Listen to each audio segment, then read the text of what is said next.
Germany's election will decide what life after Merkel looks like. Here's what you need to know. Chancellor Angela Merkel has been a symbol of stability in Europe since she took on the role in 2005.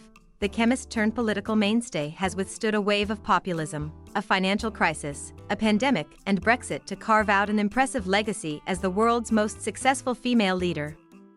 But Merkel, 67, will step down once the repercussions of Sunday's vote become clear, a move that has cast a sense of uncertainty over the weekend's election. Compared to the previous votes in 2017 and 2013, there is much more chance of a significant shift in German politics and policy after the election, according to Pepijn Bergson, a research fellow who monitors the country for international think tank Chatham House. The race to become Merkel's successor is tight, and the ultimate victor may not be known for days or even weeks after polls close. But for the first time in a generation, Germans will be deciding what post-Merkel Germany will look like. Whoever they turn to will face a catalog of challenges, both at home and abroad. Where is Merkel? Merkel's departure from the front lines of global politics has been a long time coming. She first announced in 2018 that she would not seek re-election at the end of her term, following a series of setbacks in regional elections. In her time in office, she has dealt with 5 UK prime ministers, 4 French presidents, 7 Italian prime ministers, and 4 American commanders-in-chief.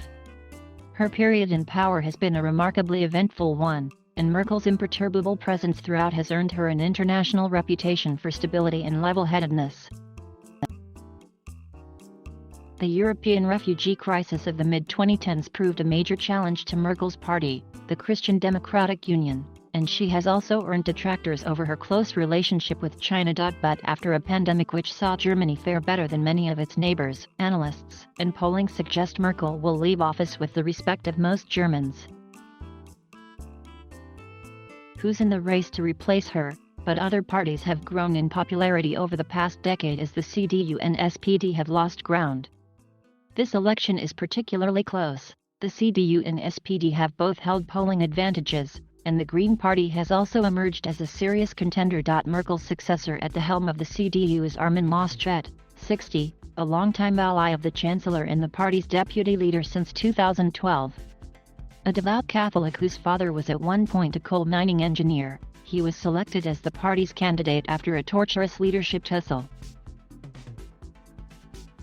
Laschet has a background in law and journalism, and was elected to the German Bundestag in 1994. Merkel has voiced her support for Laschet, but despite her efforts to persuade Germans to stick with the CDU, polling suggests her replacement as the party's leader has struggled to win over Germans. His foremost opponent is the SPD's Olaf Scholz, who has taken a surprise lead in the polls in recent weeks, leaving him as the marginal frontrunner heading into Sunday's vote. Like Laschet, Scholz has a long history as a political player in Germany. He has been Merkel's finance minister and vice-chancellor since 2018, placing him arguably in a better position to run as her natural successor than her own party's candidate. Scholz has earned increased visibility as he navigated Germany's economic response to the pandemic, and cleared the last electoral hurdle with an assured performance in the final television debate. But polls nonetheless suggest a huge number of undecided voters late in the campaign, increasing the unpredictability of the vote. The Green Party's leader Annalena Baerbock caused a brief sensation in German politics when she surged in the polls early in the campaign, prompting voters to wonder whether she could become the country's first ever Green Chancellor. A 40-year-old former professional trampolinist, Baerbock stands out in a field of mostly male political leaders. And although her star has faded somewhat in the closing stretch, she has capitalized on voters' climate concerns to establish her group as the third party in the race. The far-right AfD remains a stubborn presence on the political scene, scrapping with the liberal Free Democratic Party for 4th place. The refugee crisis that sparked the AfD's surge in German politics has subsided as a pressing political issue, but the party remains an outlet for voters angered by immigration issues. In March, they became the first German party since the Nazi era to be put under government surveillance. How does the voting work? German elections to the Bundestag are run on a system of proportional representation, meaning that each party's vote share relates directly to how many seats they get in parliament. That principle makes it virtually impossible for a party to lead a government alone. Coalitions must instead be formed after the vote, and these often contain more than two groups. Many Germans have already cast their ballots. The pandemic has increased the amount of postal voting that took place before polling day. Whoever wins on paper on Sunday night probably can't be sure that he or she will actually lead the government, because there's going to be so many permutations, Schreier explained, adding, "We may not know until November, if we're lucky." What are the issues? All the candidates are caught in a Merkel-sized conundrum, as they attempt to define their own agendas while allaying Germans' fears over a change in leadership. Climate change has been a major factor in the country's national debate, particularly after devastating flooding hit the country in July.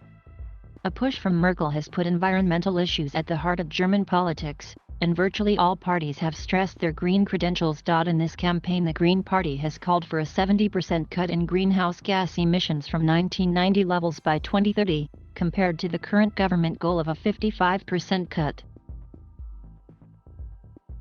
Economic worries have also come to the fore. In a last-gasp pitch to voters, Laschet said Monday that a left-wing coalition led by the SPD would cause a severe economic crisis, Reuters reported. Laschet has also followed Merkel's line regarding the European Union. In the final pre-election debate, he emphasized European cohesion as one of his flagship policies. But the campaign has been mostly defined by domestic matters. A minimum wage hike and pension reforms are at the heart of Scholz's campaign, and he stressed those plans again in the debate. Will a Merkel-less Germany still lead on the world stage? The global consequences of Sunday's vote are clear. Merkel's longevity saw her become Europe's de facto leader, and it's unclear whether her successor will fill the same role. Thank you for watching. Please subscribe.